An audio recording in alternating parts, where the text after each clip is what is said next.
and good Tuesday afternoon to you, everyone. Welcome to Nutmeg Sports on the HAN Network. I'm Rob Adams Donald Eng right alongside of me for the show once again as we roll through a Tuesday edition of the program. Happy to have you along as we get all lined up, Don, for the state playoffs quarterfinal action beginning tonight. Yeah, there's no better day to be a football fan in Connecticut. It's quarterfinal Tuesday, 16 games on tap in all four brackets, and they're all going to be happening at the same time, so you might want to watch that Twitter feed, CTHS FB, because it's going to be jumping. Yep, and we will have Sean Patrick Boley in just a moment to chat with us about all the games. In fact, games as early as 6 o'clock at Boyle Stadium to as late as 7 o'clock in Shelton. So good games on the docket, theoretical good games on the docket as well, because you look at them and you go, oh, well, okay, a 1 seed playing an 8 seed, and then you realize that the 8 seed might be the better team, and that's kind of the way it lines up because you've got to take strength of schedule and all the factors into account.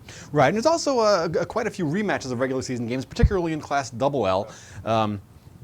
You know, it's the way the points happen to shake out. A lot of upsets on Thanksgiving, and some teams are hitting the road that weren't expecting to. And so we'll, you know, as always, we'll see what happens. And then, of course, tomorrow we get to review all the results. So you know, just a great night of football. I'm looking forward to it. It is. It should be a lot of fun. And I'll like you, I'll be watching it from an easy chair or something. You know, keeping up with it and trying to listen or watch wherever I can. But nonetheless, we welcome him in from Game Time CT, our friend Sean Patrick Boley. How are you?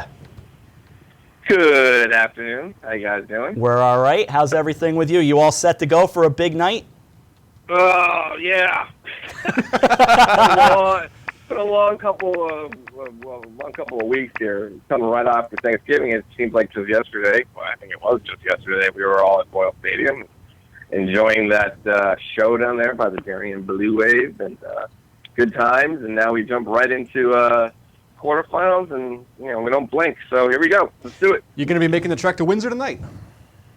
I will not, sadly. We need to spread our forces out. So that means that you know, we can't cover everything, sadly, for us. But we will have our man on the scene, our CCC man, Derek Barnburner Turner. So you can guarantee that game will be a barn burner. Oh, he does a good job. He's a regular guy. I guess, yeah, he is. He's one of our. He's my understudy, I like to call him. Well, he'll do a good job. He'll be up there for that obviously mega showdown, which was made possible by the Darien victory. You know, otherwise, New Canaan wins that game. Maybe we get that maybe in the state championship or something. But we got to play it here, so we'll play it here. And instead, I will be at the undercard. Well, I think there's the second best match of the day, which would be St. Joseph versus Fairfield up on the hill. I like that one. I think that's going to be a really good game. St. Joseph at 7-2 on the year. Not the dominant team they were in the past, but still pretty good. And New Fairfield's made a name for themselves this year at 9-1. I think that's a terrific game. Oh, yeah, absolutely. You know, St. Joseph, like you said, coming off their 2 state championships, only a few starters coming back, and they really kind of committed themselves. They heard all the talk as early as, like, the end of last season, right as they were hoisting the trophy, and everyone kind of looked around at St. Joseph and said, well, we don't think this team's going to be very good next year in the FCAC. And looking at the schedule they had, even St. Joe coach Joe Del Vecchio said to me that he figured 3 or 4 wins maybe, but this senior class and the guys in below, they're keeping the tradition on, and they're back, and they're going up against a really, really tough New Fairfield team, one of those senior-dominated clubs that gets into the playoffs and just is on a mission. These kids have been playing forever in New Fairfield. They've been, you know, waiting for this moment. They've played so exceptionally well. They've changed their offense up a bit from the beginning of the season. They've gone to a double wing. They love to pound the ball, and their defense is probably. I mean, we talk about a lot of underrated defenses out there. Theirs is in Class M, might be one of the best. They just love to pick off passes. I think they got 15 passes picked off this year. And they have a big front line and a lot of nice linebackers. The senior-dominated club, and I think they match up well with St. Joseph.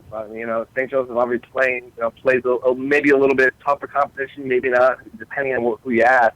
But I think they really match up well. I picked New Fairfield, but really, I think nobody knows who's going to win that game, and no one has an idea. We had some polls on Game Time CT and it was dead even. I mean, it was like 140 to 140 votes. It was ridiculous. So that's going to be a great one. Now, Sean, I was wondering, what's your take on Stratford? We all know thank God for Branford, baby, getting in the Class M playoffs against Killingly. That's such an interesting story, particularly with the coach starting off suspended for 2 games and then making a late run into the playoffs. What's your take on the Red Devils? Yeah, it was a really bizarre start. Listen, TJ Cavalier, I've covered when he was assistant at Stratford the last time they were in the playoffs. TJ loves Stratford. He's been a teacher there for a long time. And that way that whole thing went down was more of like a media buzz, people jumping on a story and, some parents getting upset with him that they shouldn't have. The kid got burned. That stunk. He should have been suspended 2 games. I thought that was extremely excessive. And I thought the administration really didn't back him. They kind of couched that to all the media pressure they were getting. So, TJ is just a great guy, and he's a really good coach. His kids love him, and they're a really good story because they've been having a rough time since they last went to the playoffs. It actually had an 8-2 season. They didn't go in 2007, but TJ's been there forever, and he's got this team going. And they're not great offensively, but the really interesting thing about them is they didn't know whether they were going to lose one of their top players, Marquez Daniels, before the season. And right before the season, right when practices started, he showed up, and they made him feel a little bit better. Offensively, they're not, they've done some things that they try an option, they try a couple things here and there, but their defense is really what makes them go, especially up front with John Cox and Pat LePesco, the defensive ends, and Daniels man in the middle with a couple of other guys like Pat St. Bill and all those dudes, and the video, I can't remember his last name, Video Conti. And, they're a really solid defensive club, and they were close in basically all their SWC games. So that is really what's going to carry them. And that's the time of year you're going to you got to have a great defense to win in the state championship. And, if they're going to win tonight, they're going to need that defense. Talking with Sean Patrick Boley here on Nutmeg Sports on this Tuesday edition. In terms of kind of our local scene, we've got a 2-7 matchup in Double L between Darien and Staples. Can you make a case for the Wreckers given the way that they lost and that Darien beat them so handily just a few weeks ago? Nah, I don't see it. It's going to be really tough. And I think the hardest thing for Staples right now is the fact that they already played them. Like, literally, it's fresh in their mind. It was their game before they played Greenwich. And they didn't have Ethan Berger, and he's done for the year. They did have Andrew Speed, but he broke his wrist in that game, and he won't be back quarterback for the Wreckers. So it's basically they're starting with a team that's really young and really inexperienced. They do have their big bodies up front, but you need a little bit more than that to beat Darien, which is playing at an amazing level right now, and is my number one team state, to be honest with you. I vote them number 1, and it's hard. It'll be hard for Mars Petrosio to convince those guys that they can do it. If somehow he can motivate them, maybe they keep it close. Maybe, but Darien is so good. So that's a really rough spot for the Wreckers to be in right now. Well, sticking in Class Double L, there are 3 rematches. Darien Staples being one of them. The others are Shelton West Haven and Southington Conard. Can you make a case for any of the underdogs to maybe reverse the tables from the last time? Yeah, I mean, the only one people seem to be maybe making a case for is West Haven, because that was kind of an interesting game when they first played, and Shelton doesn't have all the pieces of the puzzle they had when they played the first time. They lost, Sam Kirk and Chris Canios, 2 of their better playmakers, and both of them had big hands in that West Haven victory. I do think that Shelton their depth is tremendous. They still have a lot of guys, a lot of hard-nosed kids in the Valley who play football. So, and West Haven, they can be an explosive club. I think that would probably be the close of the 3 rematches in Double L. A lot of people seem to think that Shelton is just going to be too strong again. I have a hard time thinking that West Haven wins. I mean, they're going to need to they're just going to need to tighten that pass defense up a little bit, because they kind of got burned throughout the season on passes. So if they do that, they'll be in good shape, because they have some really good running backs and a nice line. I really want to make a case in Class L for Harding against Notre Dame West Haven. I really want to. Can we make a case? You can make a case only because Harding's athletes are how do I explain them? They are dudes. Xavier Bass, he's a dude. The kid, what's his name? Jazari Mullings, he's a fast kid. He can make things happen in the field. And obviously the quarterback Tyson Pomajan, who is a sophomore and is just beginning to reach his stride as a player. We knew this was coming with him when he was a freshman. It would have been really interesting to see how they would have done in the FCX this year, given the schedules, given the 9 games, and how some of the FCX, there was a real drop-off after maybe like 3 or 4 in the FCX, and maybe they could have squeaked in there at number 5, depending. But against Notre Dame, any other matchup, maybe. I mean, in L, it's really tough because there's a lot of great teams in there. Maybe against the Torrington or maybe against Wethersfield because they lost their receiver. But, they haven't seen a team like this. Maybe, did they play New Canaan last year? Or did they play Darien? They might have played one of those teams, and that's been the last time. And, Notre Dame is not your typical, I think you said at the beginning of the show, they're not your typical 7th seed. They lost 2 games back-to-back to 2 of the best teams in the state, I think, Shelton and North Haven. And one of them was without their quarterback in the rain, and it still was pretty close. Notre Dame's defense is excellent, led by Matt Yambor, the Milford kid of Notre Dame, and Nika Regani is one of the state's best players. They just are just a juggernaut. I mean, they're not really a 2-loss team. They're probably one of the best teams there. I think they get to the second round. I mean, you love the Harding story, but it's just going to be too much. They might hang around for a quarter or so. It'd be kind of like that Hampton game where Hampton kept it close. But that's kind of like what you're looking at right now. Right. I was kind of thinking myself, I just kind of looking at the schedule, I sort of feel Harding would have been about a 6-3 team in the FCAC, probably depending on how the schedule worked out. I mean, if they got Darien and New Canaan, then obviously that's a tough hurdle to overcome. Staying in Class L. The game everyone's talking about, the game that we mentioned off the top there, Windsor-New Canaan, that easily could have been a final. Right. Instead, It's a first-round game. What about the Rams? What do they need to do tonight? Well, it's kind of funny with New Canaan. New Canaan, you saw that Darien exposed some flaws when they go up against a good team. Now, is Windsor-Darien? We'll see. They have one of the state's best defenses, Windsor. It may not be the one they had last year, but I think they lost a lot up front, which might bode well for Lucas Niang and the guys up for New Canaan to protect Michael Collins. And if Michael Collins just sits back in the pocket, he has all day to throw, he's going to really hurt him. Darien got a lot of pressure on him last week, and they were able to make him uncomfortable back there throwing the ball. And they're obviously Darien secondary was great. That's kind of what you have with Windsor right now. They might have the best defensive back in the state in Tyler Foyle. He's an all-state player. He's tall. He's about 6'2" or so.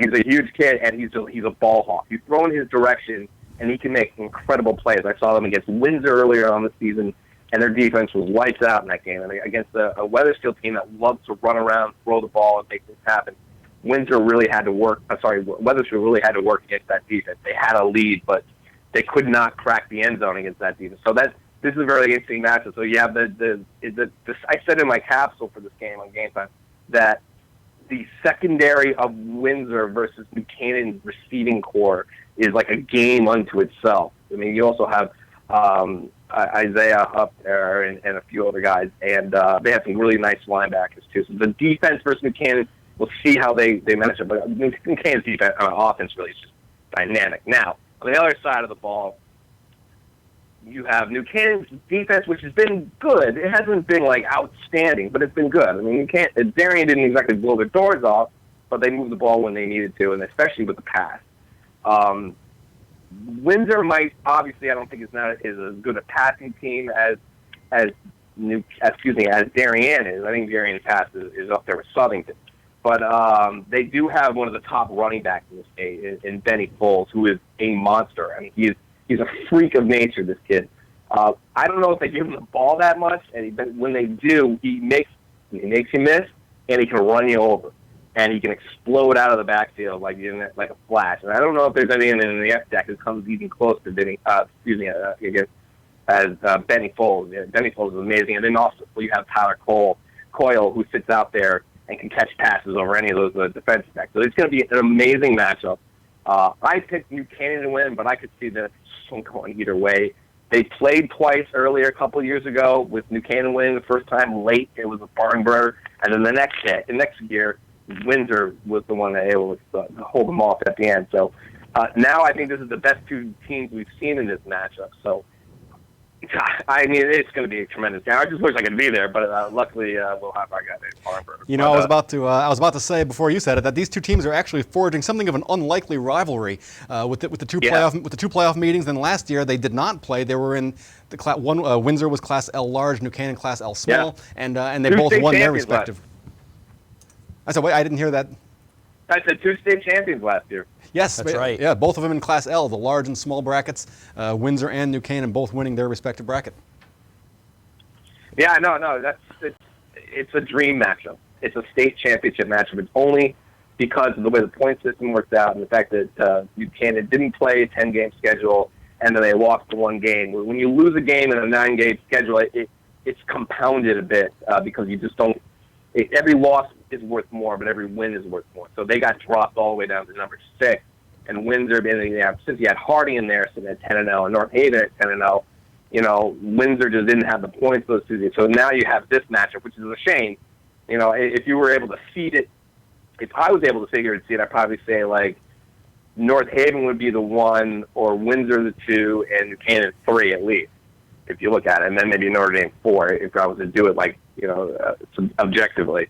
But that's just the way it is, unfortunately. And the other unfortunate part is no one's going to really be able to get to see it if they have a dog in another fight somewhere. So luckily it'll be on TV, so we'll all be able to catch replays and things like that. That's a good point. One last one from me, and Eric Gendron and I are on the same page because I was going to ask you the same question. The possibility of Trinity Catholic and Ansonia in the second round, boy, that is pretty delicious. As I've been calling them, Sean, the all Connecticut Chargers based in Ansonia. Is that the prevailing wisdom on the game time message boards? What is that? I called them the all Connecticut Chargers based in Ansonia. That seems to be the prevailing wisdom on the game time comment boards.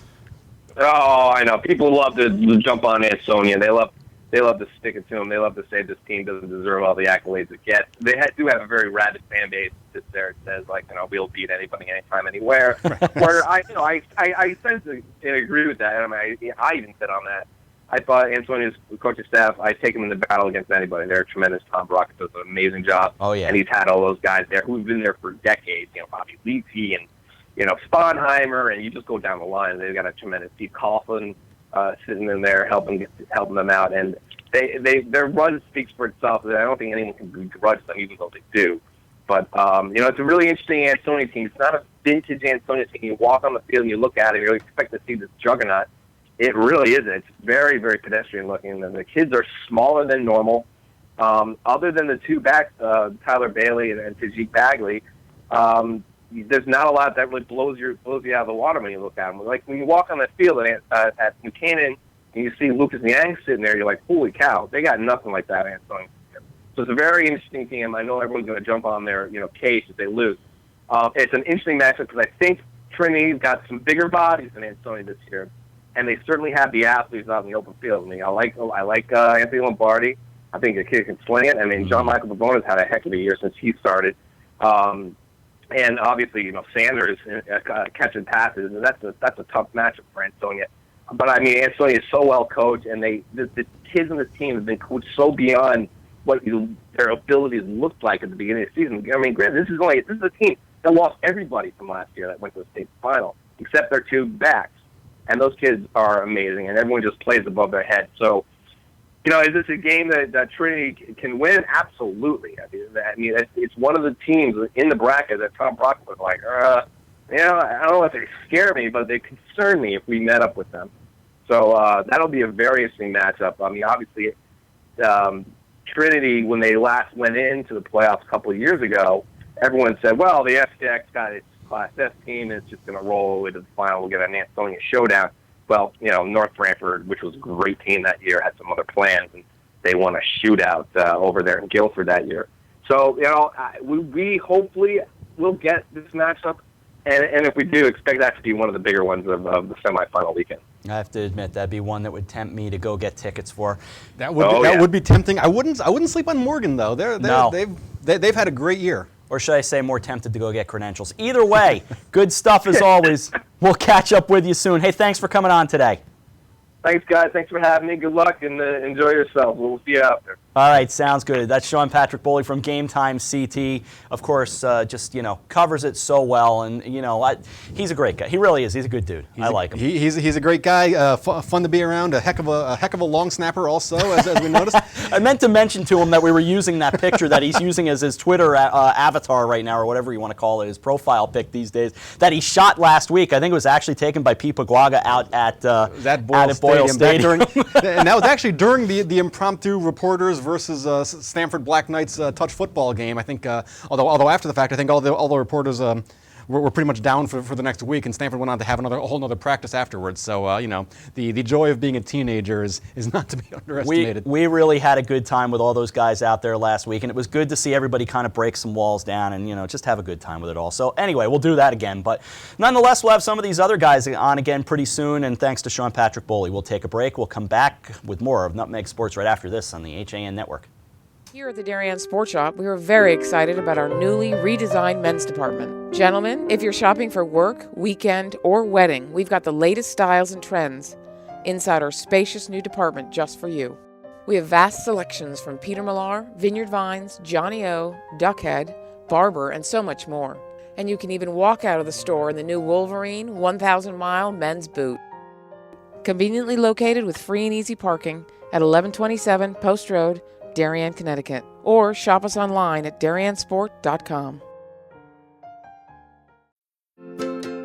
It's time to come back to hometown banking, where people are taken into account, not just balances, where community comes first, a place where there's more than one kind of interest, where automation will never replace consideration, where they not only know your name, they know your dog's name too.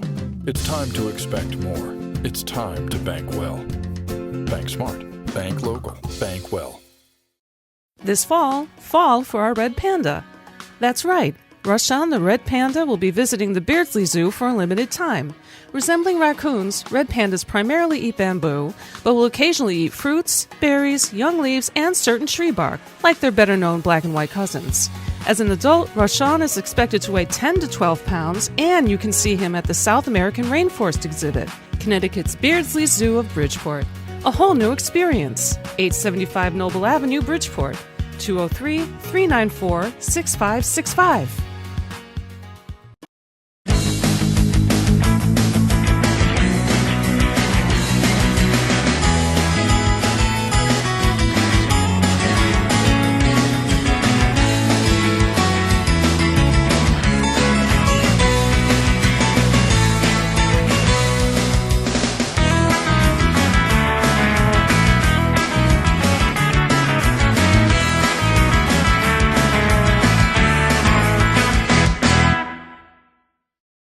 I'm Kate Chaplinsky. Join us for Coffee Break, weekdays at 11 to get the latest Connecticut news, weather, high school sports, and more.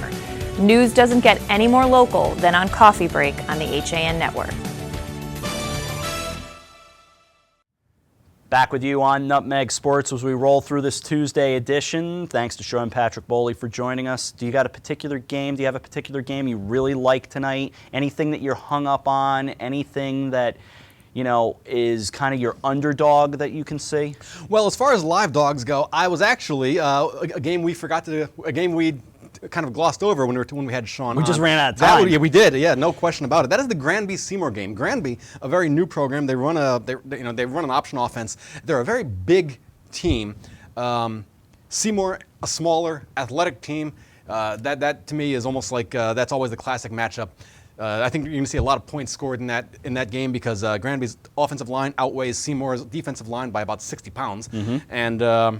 And Seymour with Jalen Kelly, the best athlete on the field, a dual threat running and throwing. So I think that may be one of those last team with the ball wins. For my money, a couple of things come to mind. 3 rounds is just not necessary. This many teams, it's nice to see, but 16 games in a state this size, I don't see the necessity of it. But, it is what it is. I'll take it. But, all that being said, I think I've kind of covered the games that I think are the really good ones. I'm high on that New Canaan-Windsor game. Yep. I agree with you. Morgan Trinity Catholic, don't sleep on Morgan. Morgan is legit. What can Trinity Catholic do against them? I do think Lombardi might be one of the best quarterbacks in the entire group. He is, and that's and something. And, he's big. He can throw it. He could give them fits, but plenty of athletes on the Morgan sidelines. So I think that could be a great game. And I also think, at least for a half, I think that Harding Notre Dame game can be more competitive than people think. I kind of get the feeling it's about a 35-21 game, but it wouldn't surprise me to see Warren Harding, the president, make a game of it. I hope so. I hope they can stick around. I like good stories. That's a good story. So one other thing that, kind of, to quote Peter Griffin, kind of grinds my gears is this whole idea that there are actually schools that we have to talk about that don't have lights. And for a town like Darien to not have lights at this point, to me, is just mind-boggling, because the entire FCAC, with the exception of, not coincidentally, Trinity Catholic, also does not have lights. Now, maybe I understand it a little more in Trinity Catholic's case, but even then I don't understand it. Pop the lights up and let's play the football that's supposed to be played. There's no reason for these kids to have to move down to Brian McMahon and play this quarterfinal game tonight. I think it's time for Darien to get over themselves.